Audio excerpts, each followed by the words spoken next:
გისმენთ თბილისის დროით. წელიწადზე მეტია მსოფლიო ბანკისა და მერიის თანადაფინანსებით კულტურული მემკვიდრეობის დაცვის ფონდთან ერთად სიონის მიმდებარე ტერიტორიაზე სარეაბილიტაციო სამუშაოები მიმდინარეობს. პროექტი შარდენის, ერეკლეს, ლესელიძის, სიონის ქუჩებს, ბამბისა და რკინის რიგებს მოიცავს. გარდა გარე კომუნიკაციებისა და ასფალტსაფარის აღდგენისა, პროექტი შენობის გარე ფასადების რესტავრირებასაც ითვალისწინებს. თავდაპირველად ეს იყო $687,000-იანი პროექტი. ამის შემდეგ ჩვენ შევძელით კიდე დამატებითი თანხების მოძიება, ამას ემატება მერიის თანადაფინანსება და დაახლოებით ეხლა ამ წუთას, აი ამ 98 წლიდან მოყოლებული $1,900,000 ლარზე ვართ გასული. აი ახლა ამ ქუჩაზე, ბამბის რიგზე ხედავთ, რომ დაგებული რაც არის და ინფრასტრუქტურა არის გაკეთებული მსოფლიო ბანკის მიერ თავისი განათებით, დარჩენილი არის ორი სახლით, დიდი სახლი, ფასადები. ეს ფასადებს უკვე მერიის თანადაფინანსებით გავაკეთეთ. სიონის საკათედრო ტაძართან უკვე დასრულდა სამუშაოები. გამოიცვალა კომუნიკაციები, ტერიტორია მოიკირწყვა. სამუშაოები ძველ ქარვასლასა და მის მიმდებარე ქუჩებზე გრძელდება. ყველაზე ძველი ქარვასლა არის თბილისში. მე როცა გამგებელი ვიყავი, ეს მე გავაკეთე ეგ სამუშაო და ძალიან ვამაყობ, იმიტომ რომ ეს დანგრეული იქნებოდა. ეხლა ეს რაც შეყუდებული არის, ეხლა იმედი მაქვს, რომ კულტურული მემკვიდრეობის ფონდი ამ სამუშაოებს მიიყვანს ბოლომდე. საოცარი შენობა ამის აქ რამდენიმე დონიანი სარდაფები და როგორც გადმოცემით გავიგე, აქედან საქონელი შემოქონდა ტივებით მტკვრიდან. სამუშაოების დასასრულებლად კიდევ 300,000 ლარია საჭირო, რომლის ნაწილს მერია გაიღებს. ეს პროცესი უნდა გაგრძელდეს, ეს თანხები რაც იქნება ჩვენსგან გამოყოფილი, რა თქმა უნდა, არ იქნება საკმარისი და უკვე მსოფლიო ბანკში გაიგზავნა ჩვენი თხოვნა და იმედია, რომ გაიცათ უკვე 1 იანვრიდან ახალი ტრანშე იქნება მიღებული.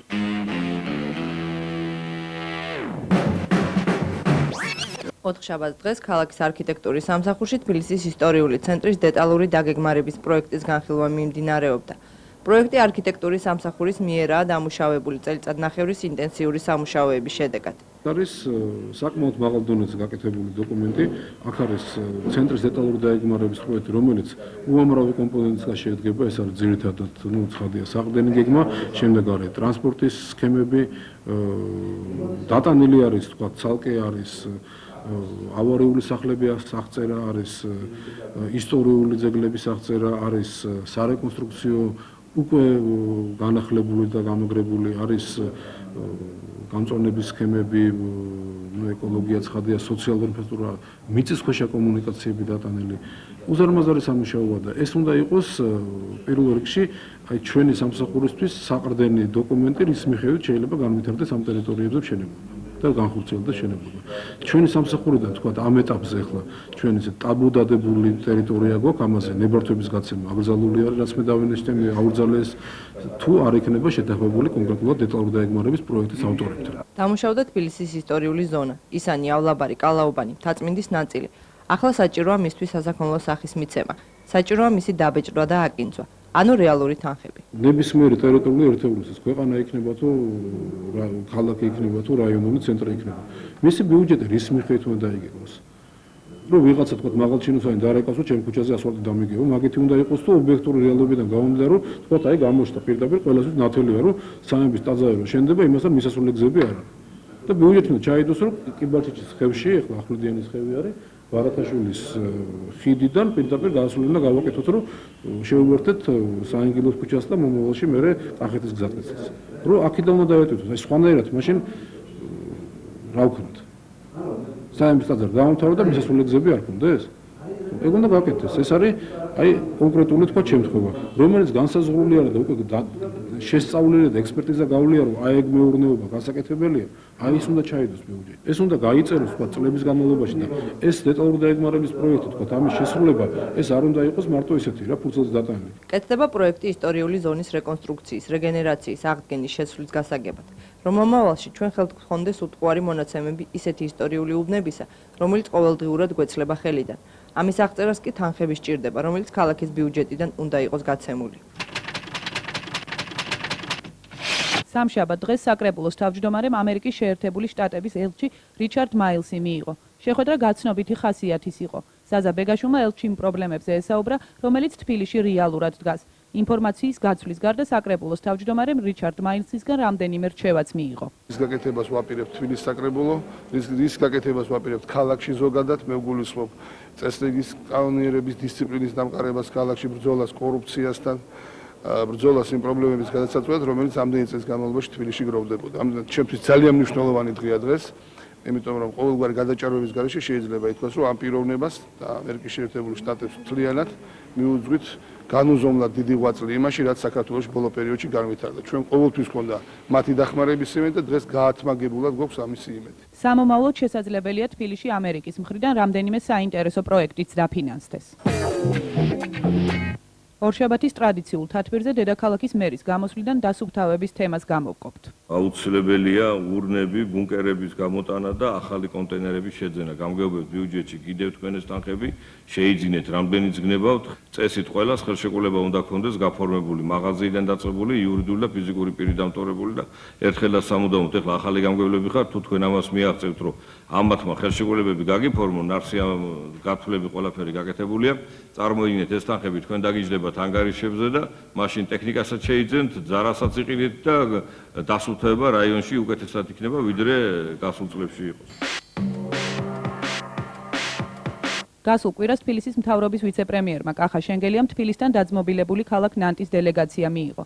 ფრანგი კოლეგები ქართველებთან ერთად რამდენიმე პროექტზე მუშაობენ, რომელიც სოციალურ, ჯანდაცვის, განათლებისა და სამეურნეო სფეროებს მოიცავს.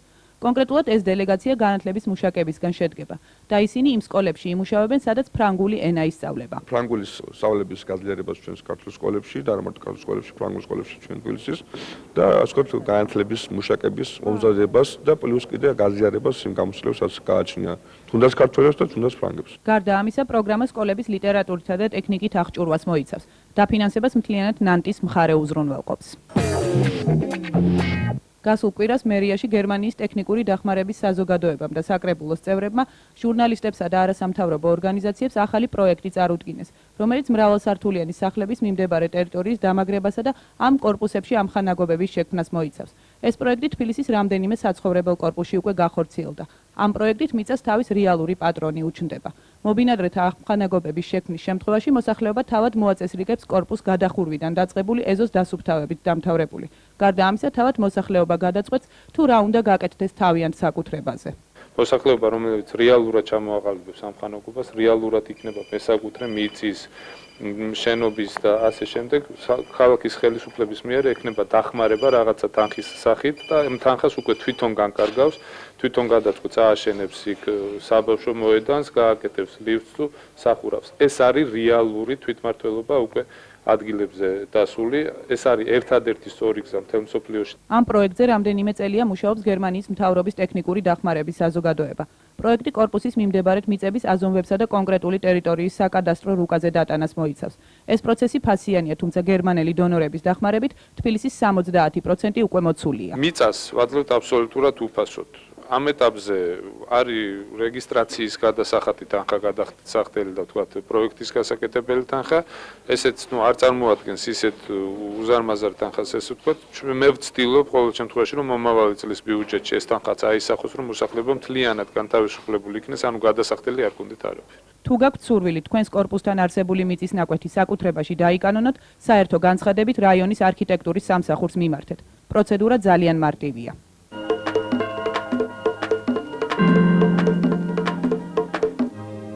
რუდანი ნაძალადევის რაიონის გამგეობის ინიციატივით ხსნის არმიისა და საქართველოში მოღვაწე საერთაშორისო ორგანიზაციების USAID-ისა და მსოფლიო ბანკის დახმარებით სოციალურად დაუცველმა 2000-მდე ოჯახმა ჰუმანიტარული დახმარების სახით საკვები პროდუქტები მიიღო. ამის გარდა თქვენ იცით, რომ ჩვენ USAID-დან ვღებულობთ ელექტროენერგიის საფასურს, გარკვეული თანხები USAID-ის მეშვეობით გადაირიცხება AES-ში და ესეც გარკვეული შეღავათია უკვე ქალაქის მიხედვით 80,000 ოჯახზე, ისე რომ ესეც რა თქმა უნდა ჩემისათვის ძალიან სწორი და მნიშვნელოვანი საკითხია. აქციას დედაქალაქის მერის გარდა საკრებულოს თავმჯდომარეც ესწრებოდა. აქ მოსულ ადგილობრივ მოსახლეობას საშუალება მიეცა ქალაქის ხელმძღვანელობისათვის საკუთარი პრობლემებიც გაეზიარებინა. აი თქვენ ნახეთ ეს რიგი იმ ადამიანების, რომლებიც არიან უმწევრ მდგომარეობაში ჩაყენებული. ამერიკის მთავრობა მათ გამოუყო დახმარება. მაგრამ მე დიდ მადლობას ვეუბნები ბუნებრივია მათ ამისთვის, მაგრამ ჩემი როგორც საკრებულოს თავმჯდომარის ფუნქცია. მე მესახება შემდეგში, რომ გამოვავლინო ის ადამიანები, ის კორუმპირებული ჩინოვნიკები, ვინც ეს ადამიანები ამ დღეში მიიყვანა რა. როდესაც იძახიან, რომ რაღაცა უჭირს ადამიანებს, არასახელებენ გვარებს, ვინ გააკეთეს, რატო არიან ესენი ესე გაჭირვებულები? იმიტომ არიან გაჭირვებულები, რომ კაციშვილი პასუხს არ თხოვდა კორუმპირებულ ადამიანებს. თუ არა გო ვიღაცამ და თუ არ წავიდა ლაპარაკი იმაზე, რომ ეს ქონება უკან უნდა დაუბრუნდეს ამ ადამიანებს, რაც მოპარეს ამ ხალხს. რაზე არის საერთოდ საუბარი? მე მინდა რომ ჩემი ქვეყნის პატრონები ჩვენ თვითონ ვიყოთ რა. მე მინდა რომ პასუხი ვაგებინოთ, დავიწყოთ ეს პასუხისგებლობა არა იმისთვის რომ ვიღაცის ჯინი და ჯავრი გვჭირს. იმისთვის რომ დღეს ვინც არის ხელისუფლებაში, ხვალე იმასაც არ გაექცეს თვალი მოსაპარად რა. 23:03:67 გისმენთ თბილისის დროით. ქუჩაბას დღეს ბავშვთა სარეაბილიტაციო ცენტრი ბეღურებში ნამდვილი ჟრიამული იყო. ბავშვების სიხარულს საზღვარი არ ჰქონდა, როცა მათ სილამაზის სალონ-სოლოდან მოწვეული ხელოსნები ალამაზებდნენ. ეს ერთობლივი აქცია მართლაც ახალისო გამოვიდა, რადგან ამ სახლის აღსარდლებისთვის თმის შეჭრა სამწუხაროდ სხვა რამესთან ასოცირდება. გაკრეჭა ამ ბავშვებისთვის არის დაკავშირებული თმების გადაყარსვასთან, როცა ვთქვათ იზოლებით მიყავთ ისინი პოლიციის განყოფილებებში ან კიდევ სხვაგან და იქ რაღაც კრეჭენ არ ვიცი ვერ კეთყვით. იტირეს, მაგრამ მას მერე როცა დაინახეს რა ხდებოდა, უნდა გითხრათ, რომ თვითონ ხელოსანთან სამ-სამჯერ მიდიოდა ერთი და იგივე ბავშვი, თხოვნით რომ ახლა ეს გამისწორეთ, ახლა ეს მომიწესრიგეთ და მე მგონი ბედნიერები არიან. თბილისის მერიის ბავშვთა უფლებების დაცვის საქალაქო ცენტრი განათლების განყოფილების ერთ-ერთი სტრუქტურაა.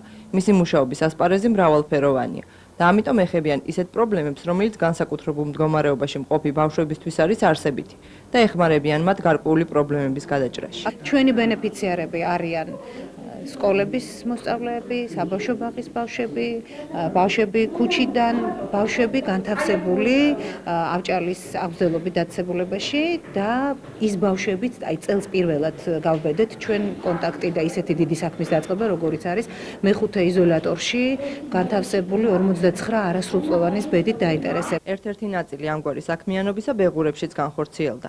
იმ დღეს ერთმანეთს გაეცნენ სხვადასხვა სარეაბილიტაციო ცენტრის აღსაზრდელები. მოეწყო ერთობლივი კონცერტი. ბავშვებმა გამონახეს საერთო ენა. მოაქვთ რაღაცეები, საჩუქრები, მთლიანი და ჩვენც აქ პატარა დადგმებს ვუკეთებთ. ჩვენც ვანახავთ რაღაც სასიამოვნო რაღაცებს, რომ ცოტა გავამხიარულოთ ჩვენი სტუმრები და არ მოიწყდნენ ჩვენთან მოსვლა და არ მობეზრდეთ ჩვენთან სიარული. აი ხა თქვენთან სხვა სახლების ბავშვები არიან მოსულები. განსხვავდებიან თქვენგან? ჩვენ არანაირად არ ვასხვავებთ სხვა ბავშვებსაც და ვინც ქუჩაში დაც რომელიც არის იმათაც არ ვასხვავებთ ჩვენ ისიც სხვა ადამიანია და ჩვენ ისიც ბავშვია და რაღაცა იმათაც ეკუთვნის ჩვენაც ვეკუთვნის და თანასწორუფლებიანი უნდა იყოს ყველა. ზოგი ფიქრობს რომ ზოგს ვისაც ფული აქვს და რაღაცა რომ მე რაღაცა უფრო ისავარო ამ ბავშვებზე ვარ და არ არის ეგრე. ყველა ბავშვი თანასწორუფლებიანია და ყველა ერთნაირია. ასეთი სახის აქციები ბავშვების განვითარებისათვის ნამდვილად საჭიროა. საჭიროა არა მარტო იმისთვის, რომ ურთიერთობა და ერთმანეთის პატივისცემა იცოდნენ, არამედ იმიტომაც, რომ მიხვდნენ, რომ მათზე ზრუნვა მხოლოდ ცალმხრივი არ არის და რომ მათი უფლება თავადაც იზრუნონ ვინმეზე.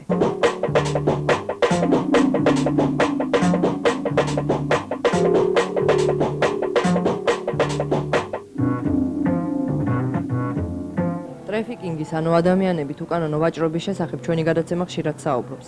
საუბრობს მწვავედ და ყოველგვარი შერბილების გარეშე, რადგან ეს პრობლემა საკმაოდ აქტუალურია ჩვენ საზოგადოებაში. ამ კვირაში კინოთეატრ ამირანში ტრაფიკინგის წინააღმდეგ აქცია მოეწყო, რომლის მიზანი იყო ტრაფიკინგის წინააღმდეგ მიმართული პრევენციული ხასიათის ზომების გააქტიურება. ზუსტი სტატისტიკა ტრაფიკინგთან მიმართებაში არასოდეს არ გვექნება. ანუ ის მაჩვენებელი, რაც ქვეყანაში არსებობს სტატისტიკური, ეს არ იქნება რეალური, იმიტომ რომ ტრაფიკინგი თავისი ხასიათით არის ძალიან დაფარული პრობლემა. ტრაფიკინგის მსხვერპლი თვითონ არასოდეს არ აღიარებს, ძალიან იშვიათ შემთხვევაში, ანუ მასიურად არასოდეს არ აღიარებენ ტრაფიკინგის მსხვერპლები და არ მიმართავენ სამართალდამცავ ორგანოებს. ანუ ის რაც დაფიქსირებულია, შეიძლება ითქვას, რომ ის იყოს რეალური სურათის, ანუ რეალური მსხვერპლების შეიძლება მეოთხედი ალბათ. კანონი ძალაში შევიდა 2003 წლის ივლისის დასაწყისში და აღძრული გახლავთ პროკურატურაში ორი სისხლის სამართლის საქმე და უკვე სასამართლოში წარმართულია ეს სექსუალურ ქალთა მიმართ სექსუალურ ექსპლუატაციას შეეხება თურქეთში იქნენ ეს კალი საზღვარგარეთ გაყვანილი ეს კალები და მათ მიმართ ხორციელდებოდა სექსუალური ექსპლუატაცია და უკვე წარმართულია ორივე საქმე სასამართლოში ერთი ახალციხეში და ერთი კალათბურთში თბილისში დიდუბე ჩუღურეთის რაიონის სასამართლოში დამთავრდა ეს საქმე და უკვე წარმართულდა ამჟამად იხილება ეს საქმეები. შარშან პრეზიდენტის ბრძანებულებით შეიქმნა ანტიტრეფიკინგული სამოქმედო გეგმა, რომელიც ძალიან ბევრ უწყებას სამინისტროებს ავალებდა კონკრეტული ღონისძიებების გატარებას ამ მიმართულებით. შარშანვე იანვარში შინაგან საქმეთა სამინისტროში შეიქმნა ანტიტრეფიკინგული განყოფილება, რომელსაც ევალება ასეთი შემთხვევების კვლევა და ტრეფიკიორების დასჯა. ამ საქმეში ჩაერთო პროკურატურის ადამიანის უფლების დაცვის განყოფილებაც, სადაც მუშაობს ცხელი ხაზი. უშიშროების საბჭოში შეიქმნა სამუშაო ჯგუფი. სულ 2 დღის წინ კი ამავე საბჭოში საკმაოდ დიდი და საქმიანი შეხვედრა გაიმართა. შეიქმნა საინფორმაციო ბაზა, აი ტურისტული ფირმების, ეს მე მგონი პირველი მთავარი ის არის, რომ უშვებენ ტურისტული ვიზებით საზღვარგარეთ, მერე იქ ხალხი რჩება, ან ტოვებენ იქვე იმ ტურისტული ფირმის ხელმძღვანელები. აი ამ ფირმების აღრიცხვა, საუნების, ისე ვთქვათ, ლარიანის სასტუმროების და ეს მსგავსი ადგილების აღრიცხვა მიდის და შექმნილია საინფორმაციო ბაზა. დღევანდელი აქცია ძირითადად მიეწონა იმას, რომ საქართველოს მთავრობამ ტრეფიკინგის პრობლემას მეტად მიაქციოს ყურადღება. დღეს ჩვენ აქ წარმოვადგინეთ მასალა, რითიც გვინდოდა მაქსიმალურად ბევრი ინფორმაციის გაცემა. დღესდღეობით მთავარი ის არის, რომ თქვენმა მთავრობამ სრულყოფილი კანონმდებლობა მიიღოს ტრეფიკინგთან ბრძოლისათვის. ეს კანონი უკვე მომზადებულია. აფინანსებს მას ეუთო და იმედი მაქვს, რომ უახლოეს მომავალში ეს კანონპროექტი პრიორიტეტული იქნება საქართველოს მთავრობისთვის. შარშან გქონდა ერთი საკმაოდ უსიამოვნო მომენტი იყო საქართველოსთვის, იმიტომ რომ წინა წლის, ანუ 2002 წლის ანგარიშის მიხედვით ამერიკის შეერთებული შტატების სახელმწიფო დეპარტამენტმა საკმაოდ ცუდი შეფასება მისცა ქვეყნის მდგომარეობას ტრეფიკინგთან მიმართებაში. მთავრობის ღონისძიებების შეფასება იყო და მოხდა ისე, რომ ჩვენი ქვეყანა მეორე დონის ქვეყნებიდან გადავიდა მესამე დონის ქვეყნის რიგებში და ეს გულისხმობდა იმას, რომ მესამე კალათაში თუ ხარ მოქცეული, ქვეყანაში მთავრობის მხრიდან არ არის არანაირი ღონისძიება გატარებული იმისათვის, რომ გარკვეული ესე იგი მოხდეს აღკვეთა ამ დანაშაული და ამან გარკვეული გამოცოცხლება გამოიწვია. გადაგვიყვანეს უკან 1 ოქტომბრამდე იყო ვადა და ამ გარკვეული ღონისძიებების შემდეგად მოხდა ისე, რომ დაგვაბრუნეს ისე მეორე კალათაში, მაგრამ ამჟამადაც მარტის თვეში უნდა წარდგეს უკვე რაპორტი ანგარიში და ეს მუდმივად მიმდინარეობს ეს მონიტორინგი და მუდმივად არის იმის საშიშროება, რომ თუ მართლა რეალურად არ გახორციელდა კონკრეტული ქმედებები, ისევ გადაგვიყვანენ მეორე კალათაში და ეს ძალიან უსიამოვნო ფაქტი იქნება, სერიოზული სასჯელი იქნება უკვე ქვეყნისათვის. ასე რომ შეიძლება ითქვას, რომ ყინული დაიძრა. შედგა ეს აქცია, რომელიც ჩვენი აზრით იყო მნიშვნელოვანი იმ თვალსაზრისით, რომ საზოგადოების ყურადღება კიდევ ერთხელ მივაპყროთ ამ პრობლემისადმი. რა თქმა უნდა, ეს არ არის საკმარისი ღონისძიება ანტიტრეფიკინგულ ბრძოლაში, მაგრამ თავისთავად ის რომ ესეთი ინტერესი იყო და საკმაოდ ბევრი ადამიანი მოვიდა და ბევრი ინფორმაცია წაიღეს აქედან, ხო? ეს თავისთავად, კარგია ჩემი აზრით და ჩვენ გეგმაში გვაქვს რომ ამ ტიპის აქციები გავაკეთოთ რეგიონებშიც და გვინდა ეს ფილმის ჩვენებები გავაკეთოთ, ეს პლაკატების კონკურსები გამოფენები, იმისათვის რომ ეს ადამიანებს ჰქონდეთ ეს აქცენტი გაკეთებული, რომ ეს არის პრობლემა, რომელიც არის დასაძლევი და რეალურია ქვეყნისათვის და საკმაოდ საშიში. აქციის მოთავეები იყვნენ ამერიკის იურისტთა ასოციაცია, არასამთავრობო ორგანიზაცია ქალები მოვალისათვის და საქართველოს ახალგაზრდა იურისტთა ასოციაცია, რომლებიც ცდილობენ ხმამაღლა თქვან ის, რაც ისედაც დაფარული და მიჩქმალულია, რომ 21 საუკუნეში კვლავ უკანონოდ ვაჭრობენ ადამიანები და რის გამოსასწორებლადაც ყველა ჩვენთაგანმა უნდა ვიღვაწოთ. გაითვალისწინეთ. მოენდობით ბრბად განცხადებებს მუშაობა საზღვარგარეთ. გაარკვიათ იმ კომპანიის სანდოობა, რომლითაც აპირებთ საზღვარგარეთ წასვლა. მოითხოვეთ კონტრაქტი და ყურადღებით გაეცადეთ. არავის მისცეთ პასპორტი და პირადი საბუთები. საიმედოდ შეინახეთ თქვენი საპასპორტო მონაცემების ასლები. გაიარეთ რეგისტრაცია საქართველოს საელჩოში ან საკონსულოში. იქონიეთ საქართველოში კავშირი თქვენი ოჯახის წევრებთან და მეგობრებთან. სხვა ინფორმაცია თქვენ შეგიძლიათ მიიღოთ ტელეფონზე 39 97 58. ასე რომ მერია და საკრებულო გაფრთხილებთ. ნუ გახდებით ტრეფიკინგის მსხვერპლი. თუ თქვენ თბილისი გიყვართ, თუ დედაქალაქის პრობლემები თქვენი პრობლემებია, თუ გაინტერესებთ რა იყო გუშინ, რა ხდება დღეს, როგორი იქნება ხვალ თბილისი, უყურეთ გადაცემას თბილისის დროით. 23:03:67 გისმენთ თბილისის დროით.